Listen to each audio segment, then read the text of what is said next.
The restaurant fell silent as the middle-aged man blew out a single candle on his dessert, completely alone at his table for one. No cards, no presents, no celebration, just another year passing in solitude. But then, 3 little girls approached from the next table over, the oldest leaning in to whisper words that would alter his existence forever. "Our mommy says you look sad.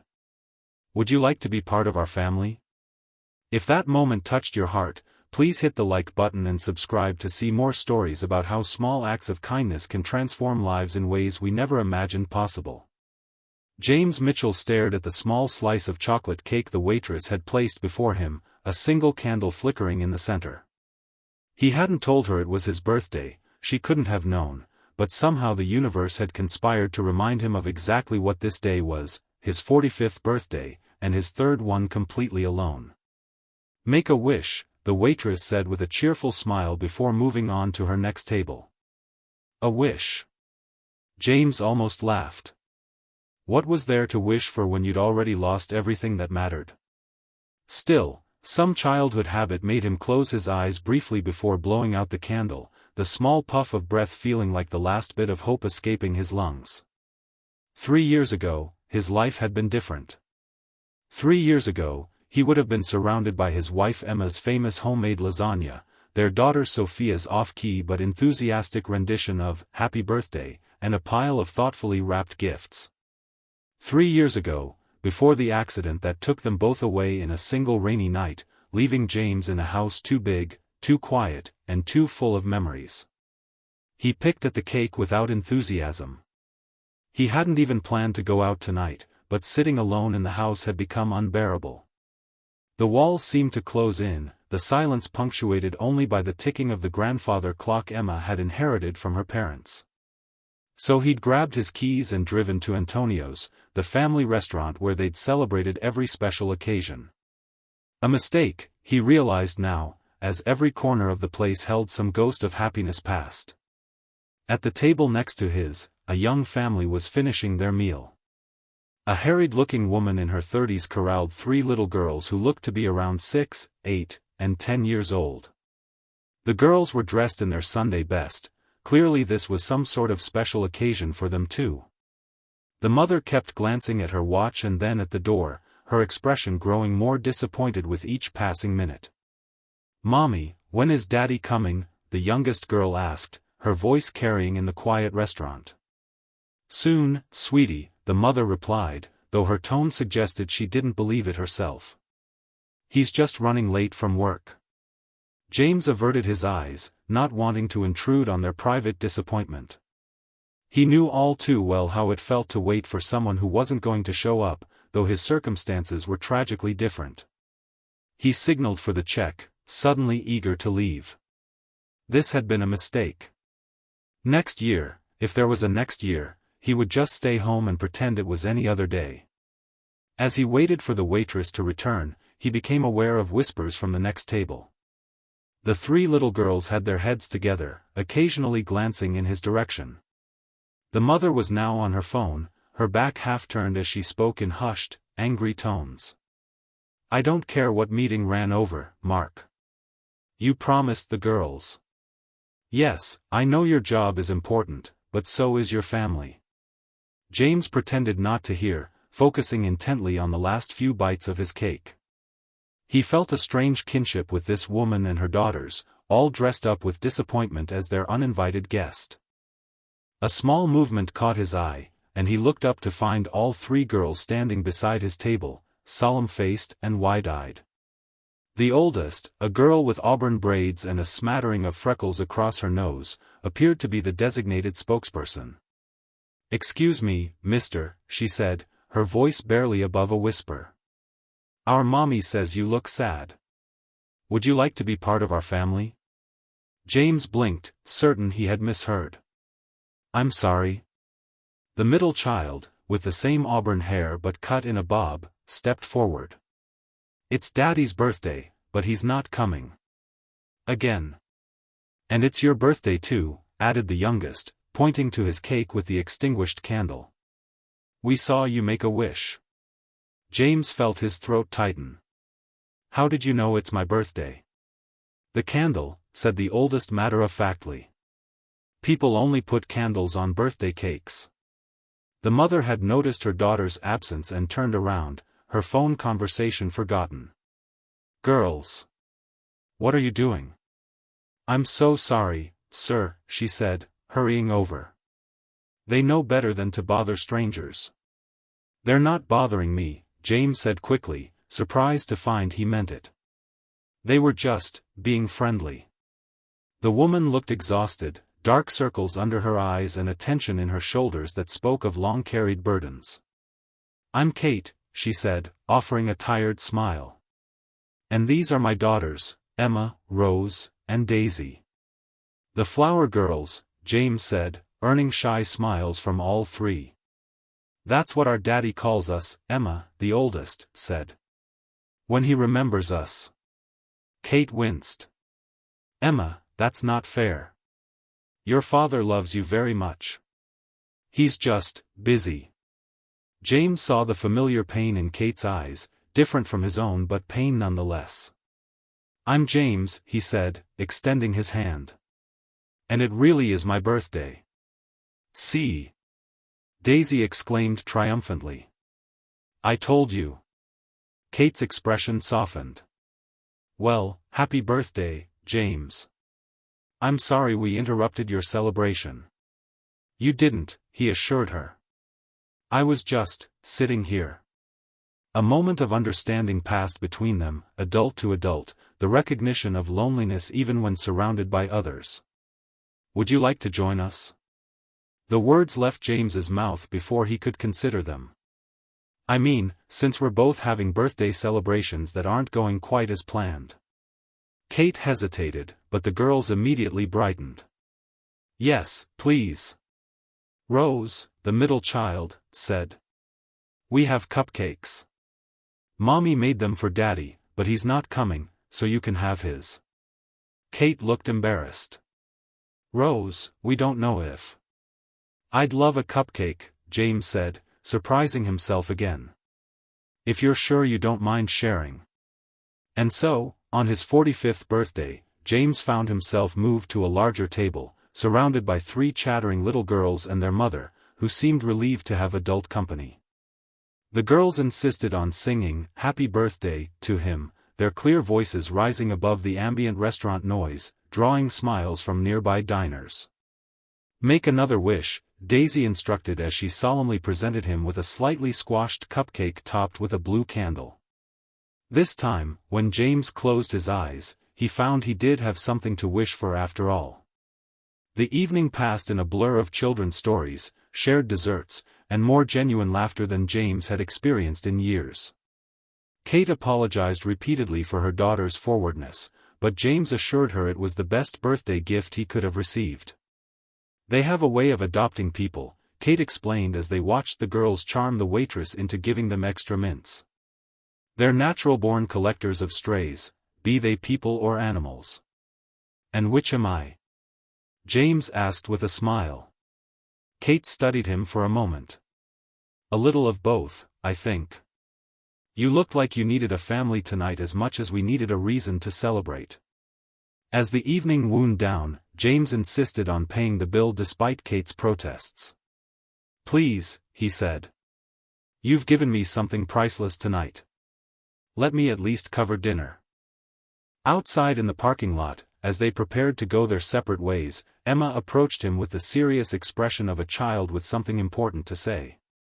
"Mr. James," she began, "do you have a family?"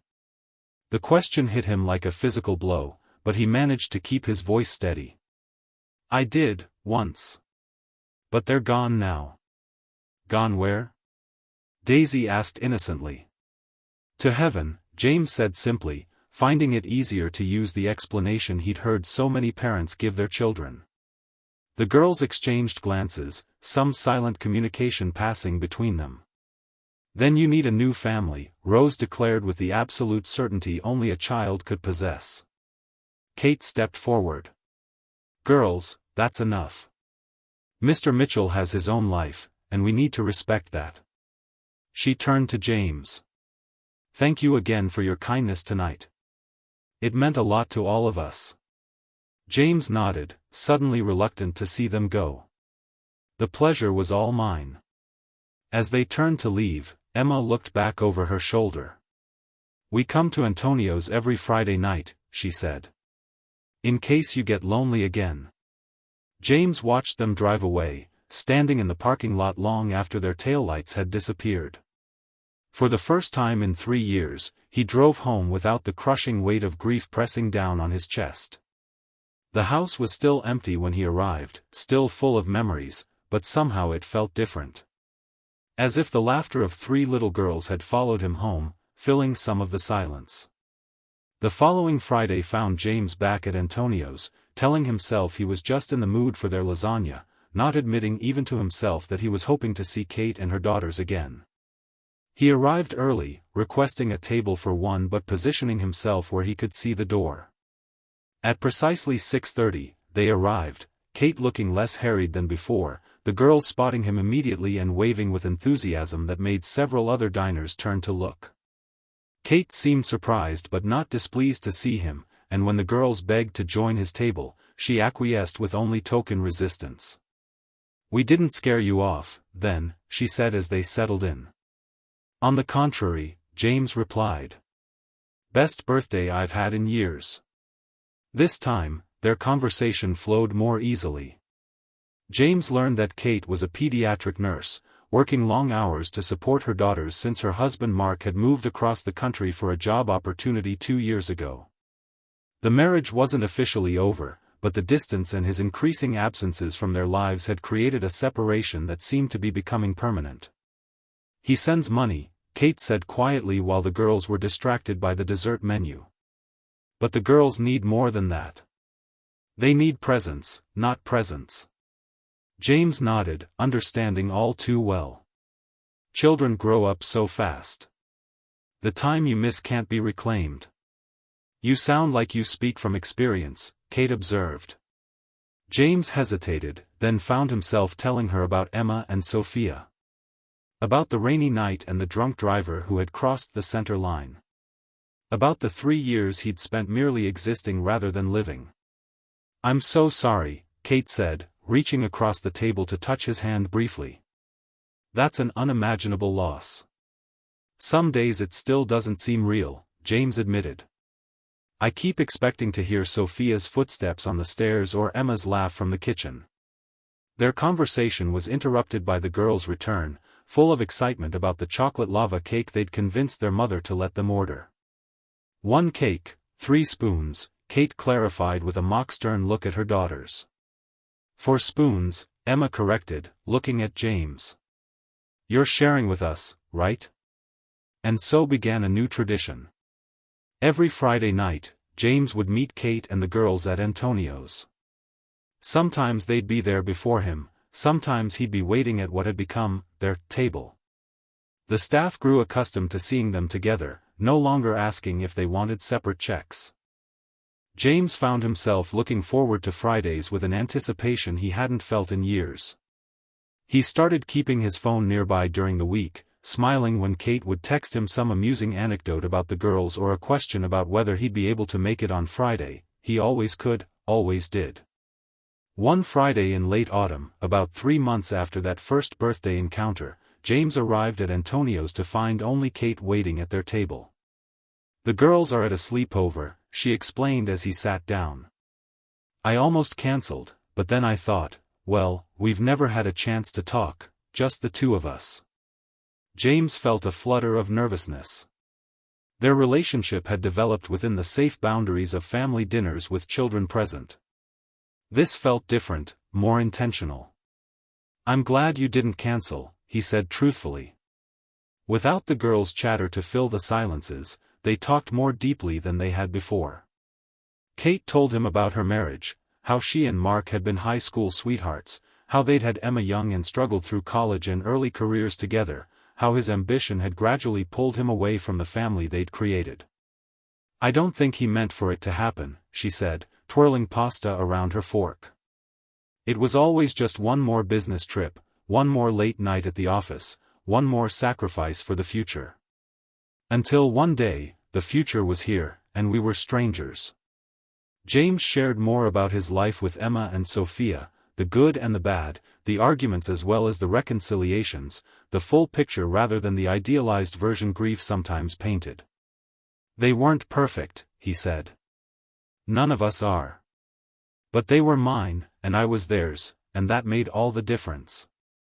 As they lingered over coffee, Kate looked at him with an expression he couldn't quite read. The girls adore you, you know. Especially Emma. She talks about you all the time. James felt a warmth spread through his chest.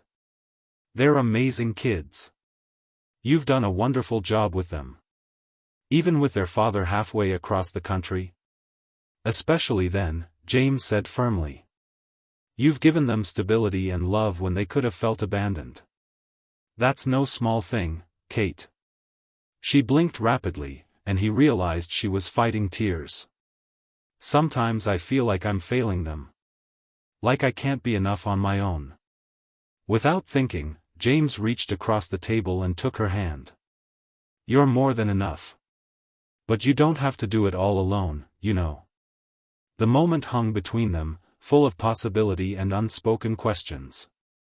James, Kate began, but was interrupted by her phone ringing. She glanced at the screen and her expression changed. It's Mark. I should take this. James nodded, withdrawing his hand as she answered the call. From her side of the conversation, he gathered that Mark was canceling his planned Christmas visit, the one the girls had been looking forward to for months.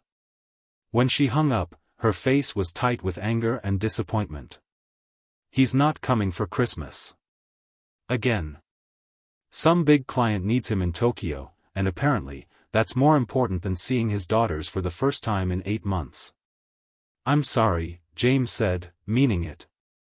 Despite any feelings he might be developing for Kate, he would never wish disappointment on the girls. Kate shook her head. I don't know how to tell them. Emma's already made him a special gift in art class. Daisy's been practicing a song to sing for him. James hesitated, then offered, what if I helped? Not to replace their father, but just to make the day special despite his absence. Kate looked at him with surprise that melted into gratitude. You would do that? In a heartbeat, James said. Those girls have brought joy back into my life. I'd like to return the favor. And so Operation Christmas Magic was born. Over the next few weeks, James and Kate plotted and planned, determined to create a holiday the girls wouldn't forget. James found himself spending more and more time at Kate's modest home, first just for planning sessions, then for dinner, then to help with homework or bedtime stories when Kate had to work late shifts. The girls accepted his increasing presence in their lives with the easy adaptability of children. To them, it seemed perfectly natural that Mr. James would be the one to help build their science project Volcano or to cheer at Emma's soccer game when Kate was scheduled at the hospital. One evening in mid-December, as James was leaving after helping put the girls to bed, Daisy's sleepy voice called him back to her room. Mr. James, she said, her eyes already half closed, are you going to be our new daddy? James froze, unsure how to respond. I'm your friend, Daisy. A good friend who cares about you very much. But you do daddy things, she persisted. You fixed my bike and you help with homework and you make mommy smile again. Well, James said carefully, families come in all different shapes. Right now, I'm just happy to be part of your lives. This seemed to satisfy her, and she drifted off to sleep. But her question lingered in James's mind as he drove home that night. What exactly was he doing? Where was this relationship heading? And was he ready for what it might become? Christmas morning dawned bright and clear, with fresh snow blanketing the ground. James arrived at Kate's house early, his car loaded with presents and food. They had agreed he would spend